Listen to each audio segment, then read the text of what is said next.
I'm not really good at speaking, I have to tell you. I'm a good listener, not a good talker. But I've jotted down, trying to accommodate Aisha, she so nicely asked. Okay, for me, gender-based violence, I've jotted down, there are reasons.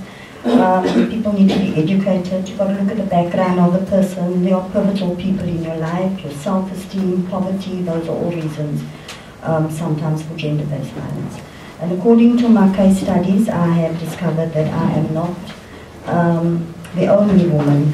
It's not only women, it's men, women and children.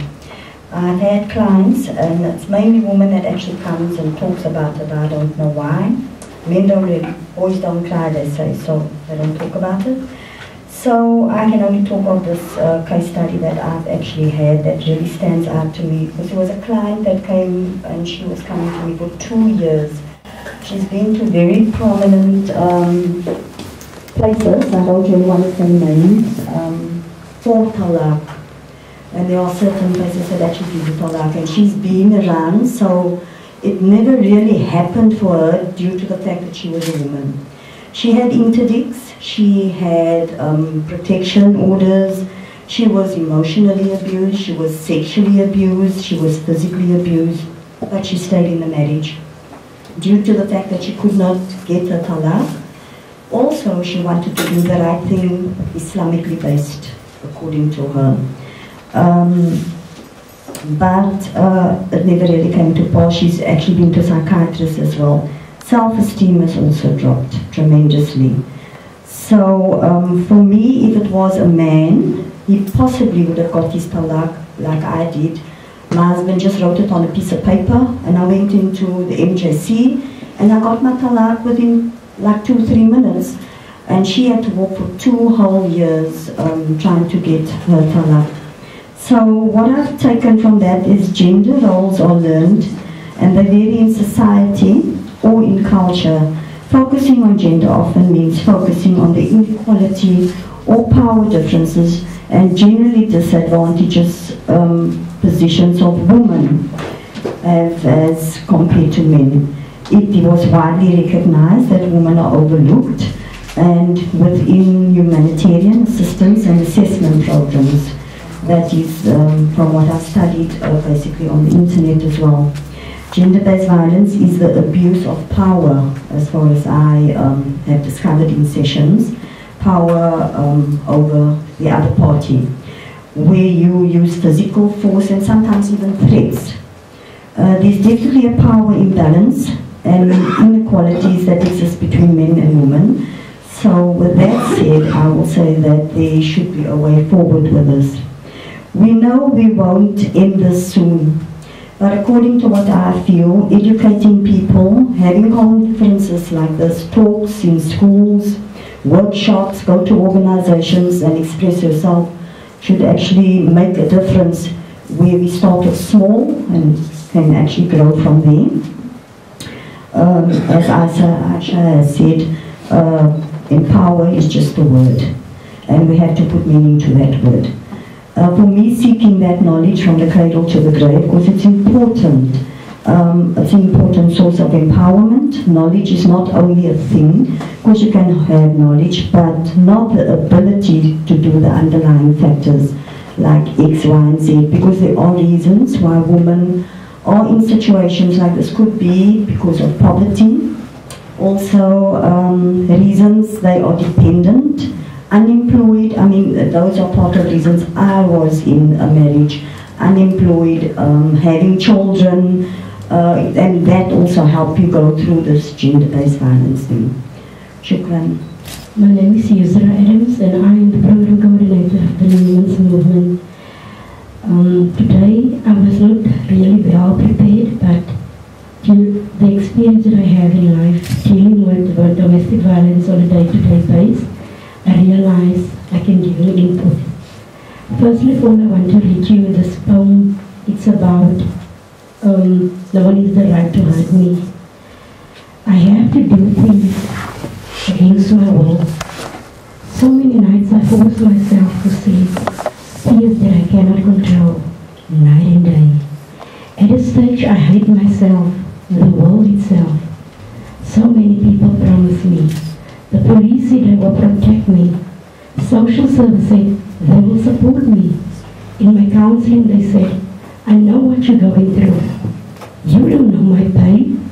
Did you see my scars? Did you feel the hurt? Only I know what I'm going through. I'm a human being with feelings. My only way forward for me is to be surrounded by people who empower me with knowledge and skills. People who can bring out the best of me. You abuser, I will never allow you close to me. You have no right. No one has the right to hurt me. But I have the right to live. I write this poem because of the 16 Days of Activism campaign, being a survivor.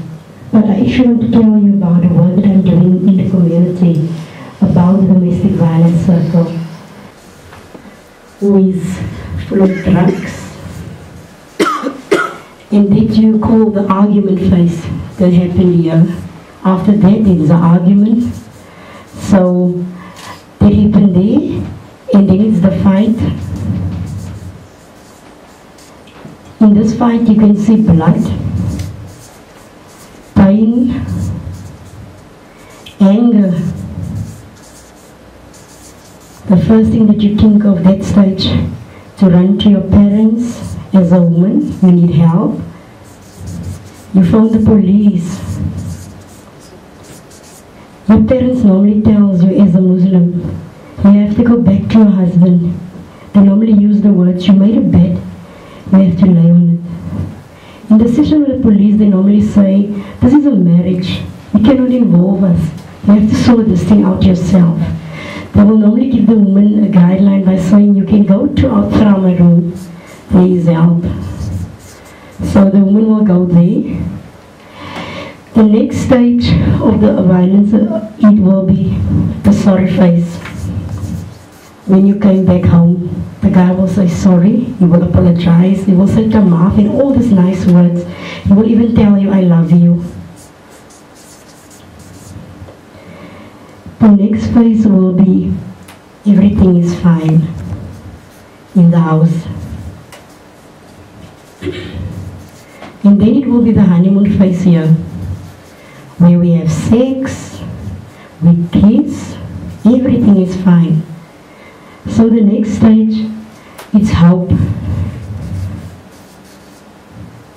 And then it will be my belief, this thing will never happen again.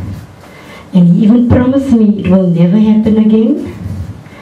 So where do we need to say no as a woman? Where do we need to say in the circle, stop? Where do we need to say to ourselves, stop, I need to stop this in my circle of abuse? I would say stop here. You would say stop there, in any way in your life. But it's only for the victim to say, I don't need this circle in my life.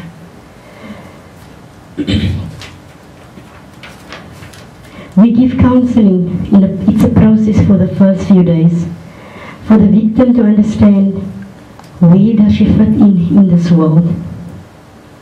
We need to give her the key, and we need to give her also the way that she can trust us, because at this moment she trusts no one.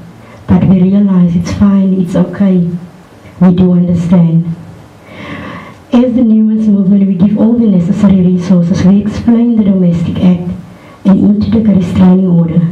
But it's for the victim to decide where to make the change in her life. When I refer Muslim women to shelters, it's always a challenge for me. Because the first thing when you enter to their door, they question your religion. And it's always for me an issue because you have to lose your identity by changing from Islamic to Christianity. It's very painful.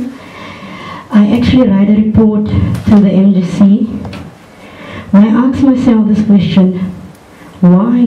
Why I have my baggage of abuse and I have to deal now with my identity by changing my religion to fit into this space? I need a shelter. I don't need identity change.